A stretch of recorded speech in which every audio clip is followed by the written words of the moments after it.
নমস্কার, education ground বাংলায় সকলকে স্বাগত। আমি তোমাদের সাথে বিশ্বজিৎ, আশা করছি সকলেই ভালো রয়েছে। তো আজকে যে টপিকটি নিয়ে তোমাদের সাথে আলোচনা করব, যে বিশ্বের সব থেকে সেফেস্ট যে এয়ারলাইন্স, তার মধ্যে যেটিকে একটি ধরা হয় সেটি হচ্ছে সিঙ্গাপুর এয়ারলাইন্স।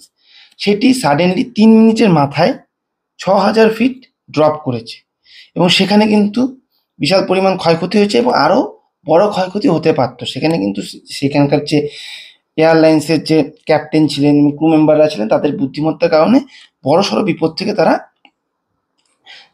তারা এড়াতে পেরেছে।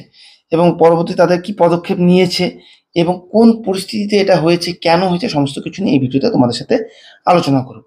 তো চলো ভিডিওটি শুরু করা যাক। তোমরা অবশ্যই ভিডিওটিকে সম্পূর্ণ দেখবে, তাহলে জানতে পারবে টপিকটি পুরোপুরি। এবং অবশ্যই চ্যানেল যারা নতুন, চ্যানেলটিকে সাবস্ক্রাইব করে দিয়ে পাশে দেওয়া বেল আইকনে নোটিফিকেশনে ক্লিক করে দেবে।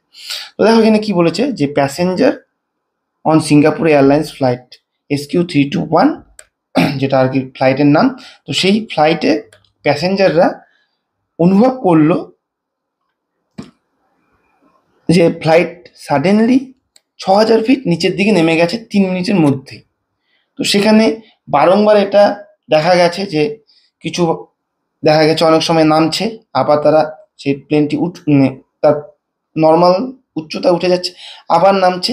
এরকম করতে করতে কিন্তু সে বারংবার ওঠানামা করার পর এক সময় কি হয়েছে, সাডেনলি 3 মিনিটের মাথায় 6,000 ফিট একবারে তারা ডাউনফল দেখেছে। তো সেই যে একটি প্লেন, তার যে একটা কমার্শিয়াল প্লেন একটা নর্মাল উচ্চতায় যে ওড়ে, সেটাকে কি বলা হয়? Cruising altitude. কি বলা হয়? Cruising altitude. এই ক্রুজিং অল্টিটিউড কোন উচ্চতাটাকে বলা হয়? এই ক্রুজিং অল্টিটিউড বলা হয় 33,000 থেকে 42,000 উচ্চতা পর্যন্ত।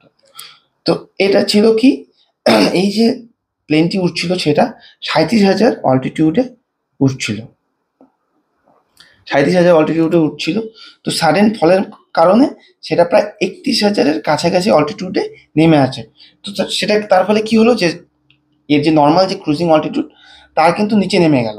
তো সেটা অবশ্যই একটা বিপদ সংকুল পরিস্থিতির মধ্যে সেই এয়ারক্রাফট পড়ে গেছে।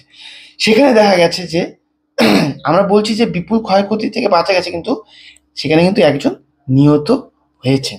এটা একটা খুবই বড় দুঃখজনক ঘটনা এবং সেভারেল ব্যক্তি যারা আহত হয়েছে এবং তাদেরকে মেডিকেল সাপোর্ট দেওয়ার উদ্দেশ্যে কিন্তু সরাসরি সেখানকার হেল্প নিয়ে ব্যাংকক এয়ারপোর্টে নামানো হয়েছে। ঠিক আছে, তো এটা নিয়ে সমস্তটাই পরবর্তীতে আছে, স্লাইডে তোমরা বুঝতে পারবে। তো সেখানে যাবো অবশ্যই। তো এখানে দেখো কি বলছে, the aircraft on Tuesday encountered severe turbulence during the its journey from London. London থেকে এটা জার্নি করছিল তোমার কিসে, সিঙ্গাপুরের উদ্দেশ্যে। তো সেখানেই মাঝখানে এই ঘটনাটা ঘটেছে। তো সেটা কোথায় ঘটেছে? সেটা কিন্তু ঘটেছে একটি রিভার, মায়ানমারের রিভার ইরাবেডি বেসিন, ইরাবেডি বেসিনের ওপর, যেখানে প্রায় সেটা 37,000 ফিট অল্টিটিউডেই ছিল। এবং তার পরবর্তীতে কিন্তু সেটা 10 ঘন্টা পর, 10 ঘন্টা ব্যাপী উঠছিল এবং তার পরবর্তীতে সেটা কিন্তু সাডেন ফল তার মধ্যে দেখা গিয়েছে। এই ইরাবতী বেসিনের উপরে যখন উঠছিল তখনও পর্যন্ত কিন্তু 37,000 ফিটই সেটা বর্তমান ছিল। দেখো এই যে সেই এয়ারলাইনের ভেতরের ছবি, সেই যে 6,000 ফিট ডাউন ফল হয়েছে, তো তার পরবর্তীতে এই যে এয়ারক্রাফট তার কি ভেতরের চিত্র হয়েছিল, এর থেকে কিন্তু তোমরা অনুমান একটা ধারণা নিতে পারো যে সেখানকার ভেতরে যে প্যাসেঞ্জার ছিল তাদের কি পরিস্থিতি হয়েছিল। তো এখানে সেভারেল ফটো দেওয়া রয়েছে, দেখো তোমরা দেখলেই বুঝতে পারবে কি অবস্থা হয়েছে। তো আমরা স্লাইডে চলে যাচ্ছি। দেখো একটি ডাটা ফ্রম ফ্লাইট রেডার 2024-এ বলা হয়েছে যে সেখানে অ্যানালাইজ করা হয়েছে অ্যাসোসিয়েটেড প্রেস এর দ্বারা reveals the harrowing details of the flight sudden descent Boeing 777 300 ER, যেটা had been cruising in the altitude 37,000 ফিটে উঠছিল, যেটা প্রায় 11,300 মিটার উচ্চতা মিটারে যদি তোমরা বলো, এবং অ্যাব্রাপ্টলি প্লাঙ্কড 31,000 ফিটে সেটা নেমে আসে, সেটা কিনা 9,400 মিটার। তো হিসাব করলে দেখা যাবে কি 6,000 ফিট নিচেই নেমে গেছে within a span of just 3 minute, 3 minute সময়ের ব্যবধানে। এটা কিন্তু খুব কম সময় সে, কারণ ওই অল্টিটিউডে যেহেতু এতটা উচ্চতায় কি জন্য ওড়ানো হয়, সেখানে বাতাসের থিনিং খুব বেশি থাকে, তো সেখানে হাই স্পিডে প্লেনকে ওড়ানোর জন্য কিন্তু সেখানে ওড়ানো হয়। এবং সেখানে কি কারণে হয়েছে? থান্ডারস্টর্মের কারণে। এই এয়ারক্রাফট মেনটেন করে লোয়ার অল্টিটিউড, সব থেকে নিচু অল্টিটিউড করে লেস দ্যান 10 মিনিট, 10 মিনিট ধরে লোয়ার অল্টিটিউডে সেটাকে ওড়ানো হয় এবং এমার্জেন্সি ল্যান্ডিং করা হয় ব্যাংককে, ঠিক আছে? যেটা হাফ অ্যান আওয়ার সেই যে ডাউনফল সেখানে এয়ারক্রাফ্টে দেখা গিয়েছিল, তার প্রায় হাফ অ্যান আওয়ার পরেই সেটাকে প্লেস করা হয় এবং ল্যান্ড করা হয়। দিস ইনসিডেন্ট, যেটা ঘটনা ঘটেছিল যখন ক্যাবিন ক্রিউ তাদের যে প্যাসেঞ্জার রয়েছে তাদেরকে ব্রেকফাস্ট সার্ভ করছিল, এবং সেই সময় এই ঘটনা ঘটেছিল। এর ফলে সেই সময় দেখা গেছে একজন প্যাসেঞ্জার তার প্রাণ হারিয়েছেন সেই স্থানেই, এবং 30-এর কাছাকাছি লোক যারা ইনজিওর হয়েছে, সেটা পরবর্তীতে কিন্তু আরও বেশি বলা হচ্ছে যে ঠিক আছে 70-এর উপরে লোক ইনজিওর ঘোষণা করা হচ্ছে। কিন্তু সেখানে কিন্তু প্রায় যে প্লেনটা এয়ারক্রাফটটা ছিল সেখানে প্রায় 211 জন প্যাসেঞ্জার ছিল, আবার 18 জন ক্রিউ মেম্বারও ছিলেন। তো এতজনের মধ্যে এখানে ডাটা দিয়েছে 30 জন, এবং অন্যখানে আমি আরও দেখলাম অন্যান্য তথ্যে, সেখানে কিন্তু ডাটা পরবর্তীতে বলেছে যে সেটা আরও বৃদ্ধি পেয়েছে। তো সেখানে সেটা আমি দিইনি এখানে। তো দেখো এখানে আমি বেসিকটা আলোচনা করে দিচ্ছি, এবং যদি অ্যাডেড ইনফরমেশন আমার মুখে বলে দিচ্ছি। The dramatic drop in altitude occurred at the flight was passing over the Andaman sea. Andaman sea এর উপর দিয়ে চলছিল সেই অল্টিটিউডে, in close proximity to Myanmar. মায়ানমারের উপর দিয়েও যাচ্ছিল, যেটা আমি বললাম যে মায়ানমারের যে কি রিভার ইরাবতী বেসিনের উপর দিয়ে যাচ্ছিল।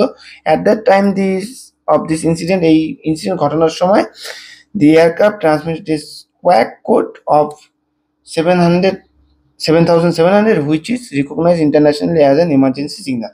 মানে কি, যখন সেই সময় ওই মায়ানমার উপর দিয়ে যাচ্ছিল, তো সেই সময় কিন্তু তারা এই 7700 এই যে স্কোয়াক কোড এটাকে ইউজ করছিল, ট্রান্সমিট করছিল। এর অর্থ কি? এর অর্থ হচ্ছে এমার্জেন্সি। এটা অর্থ কি ছিল? এমার্জেন্সি। এবং ফলে কিন্তু সেটাকে দ্রুতই ব্যাংককে ল্যান্ডিং করা সম্ভব হয়েছে, ঠিক আছে, এমার্জেন্সি সিগন্যাল দেওয়ার সাথে সাথে। The sudden turbulence and subsequent emergency landing left passenger and crew member second as the grappling with the aftermath of the tragic event. এই ঘটনার পরবর্তীতে সেখানকার লোকেদের একটা যে ভয়ঙ্কর পরিস্থিতি এবং এমার্জেন্সি ল্যান্ডিংয়ের প্রয়োজন হয়েছিল, তাদেরকে মেডিকেল সাপোর্ট দেওয়ারও প্রয়োজন মনে হয়েছিল সেখানকার যে ক্যাপ্টেনের এবং ক্রু মেম্বারদেরও। তারা সঠিক পদক্ষেপ নিয়েছে এবং অনেক সংখ্যক লোককে প্রাণে বাঁচাতে পেরেছে, এবং সেখানে অবশ্যই একজন প্রাণ হারিয়েছে, এটা এবং দুঃখজনক ঘটনা। কিন্তু দেখো এখানে যে এই যে কোডটা এটাকে ইউজ করা হয় এমার্জেন্সির জন্য, সেখানে কন্ট্রোল রুমে তারা পাওয়ার সাথে সাথে কিন্তু তারা নিয়ারেস্ট যে তোমাদের এয়ারপোর্ট ছিল, তো সেখানে তারা ল্যান্ডিং করেছে এমার্জেন্সি সিগন্যাল পাওয়ার সাথে সাথে। এখানে দেখো কি বলা হচ্ছে, এই যে ক্রুজিং অল্টিটিউড সেটা আমি আলোচনা করলাম 33,000 থেকে 42,000 ফিট পর্যন্ত উচ্চতায় সাধারণত কমার্শিয়াল যে প্লেনগুলো আছে, এয়ারক্রাফটগুলো আছে, তারা ওড়ে, ঠিক আছে, এটা তাদের সেফ হাই। কিন্তু তার নিচে উঠতে গেলে কিন্তু সেখানে কিন্তু বিপদ সংকুল এসে যায়, যেহেতু এটা 37,000 ফিট উপরে উঠছিল, ঠিক আছে, যেহেতু এটা কি 37,000 ফিট উপরে উঠছিল, এবং সাডেন ফল হয়েছে এবং ফল হয়ে প্রায় 31,000 ফিটে এসেছে। এর ফলে সেখানে একটা বড় ঝাঁকুনি অনুভব হয়, এবং সেখানে এক বৃদ্ধা, বলতে পারো বয়স প্রায় 60-এর উপরে হয়ে গেছে, তার সে কিন্তু প্রাণ হারিয়েছে। এবং দেখা গেছে প্রায় সেখানে বলা হচ্ছে যে 30-এর উপরে, এবং পরবর্তীতে জানা গেছে যে 70-এর কাছাকাছি, 80-এর কাছাকাছি লোক আহত হয়েছে, তারা বিপুল পরিমাণ চোট পেয়েছে সেখানে, ঠিক আছে। দেখো এই এয়ারক্রাফট যে রয়েছে সিঙ্গাপুর এয়ারক্রাফটকে আমি প্রথমেই বললাম যে এটাকে সেফেস্ট এয়ারক্রাফট বলা হয়, ঠিক আছে, সেফেস্ট এয়ারক্রাফট বলা, বিশ্বে যত এয়ারক্রাফট রয়েছে তার মধ্যে সেফেস্ট এয়ারক্রাফটের মধ্যে একটিকে এটাকে ধরা হয়, যা এর পূর্বে শুধুমাত্র 2000 সালে, মানে 2000, আমরা বর্তমানে কি রয়েছি 2024-এ রয়েছি, তো 2000 যখন ছিল সেই সালের অক্টোবর মাসে একটি ক্র্যাশ হয়েছিল, সেখানে প্রায় 83 জন মারা গেছেন। তারপরে কিন্তু এই যে 23 বছর মাঝখানে যে একটা হিউজ গ্যাপ, সেখানে কিন্তু এই যে এয়ারক্রাফটের কোনো রকম বিপদ দেখা যায়নি এবং কোনো রকম যাত্রীও সেখান থেকে কিন্তু হার্ম হয়নি। তো এটা একটা বলতে পারো প্রাকৃতিক দুর্যোগের কারণে, যেটা থান্ডারস্টর্মের কারণে হয়েছে, প্রাকৃতিক দুর্যোগের কারণে একটা এরকম সিচুয়েশনের মধ্যে প্যাসেঞ্জারদের পড়তে হয়েছে এবং সেখানকার ক্যাপ্টেন এবং এয়ার ক্যাপ্টেন ভেতরে যে ক্রু মেম্বার ছিল তারাও বিপদের সম্মুখীন হয়েছিল। তবে তাদেরকে বেশিরভাগ লোকেদেরকেই বাঁচানো সম্ভব হয়েছে। এটাই হচ্ছে শান্তির একটা বার্তা, এটা বলতে পারো স্বস্তির বার্তা বলতে পারো। তো এই ছিল টপিক। তো আশা করি তোমাদের কাছে ক্লিয়ার হলো। তোমরা যদি চাও যে এটা ইনফরমেটিভ, তাহলে অবশ্যই তোমরা কিন্তু কমেন্ট করবে। একটা কমেন্ট করলে কি হবে, এই ভিডিওটা আরও বেশি বেশি লোকের কাছে পৌঁছে যাবে এবং তোমরাও তোমাদের প্রিয় বন্ধুদের সাথেও শেয়ার করতে পারো। এবং ভিডিওটিকে পছন্দ হলে বা ভালো লাগলে অবশ্যই লাইক করবে। ঠিক আছে, কমেন্টে অবশ্যই জানাবে কেমন লাগলো ভিডিওটা, কতটা তথ্যপূর্ণ, হ্যাঁ, এবং আরও কী রকম ভিডিও তোমরা চাও, কী টাইপের চাও। যদি তোমরা প্রেজেন্টেশনের মাধ্যমে আরও ভালো ভালো প্রেজেন্টেশনের মাধ্যমে যদি তোমরা ভিডিও চাও, অবশ্যই বলতে হবে সেটা কমেন্টে। ঠিক আছে, তাহলে আমরা সেই টাইপের ভিডিও বানাবো। তো চলো, পরবর্তী ভিডিওতে দেখা হচ্ছে। সবাই সুস্থ থাকো, ভালো থাকো। এইভাবেই ইনফরমেশনটি ভিডিও আমার চ্যানেল ছাড়া অন্যান্য চ্যানেলও রয়েছে, তাদের ভিডিও দেখবে, ইনফরমেশন কালেক্ট করতে থাকো।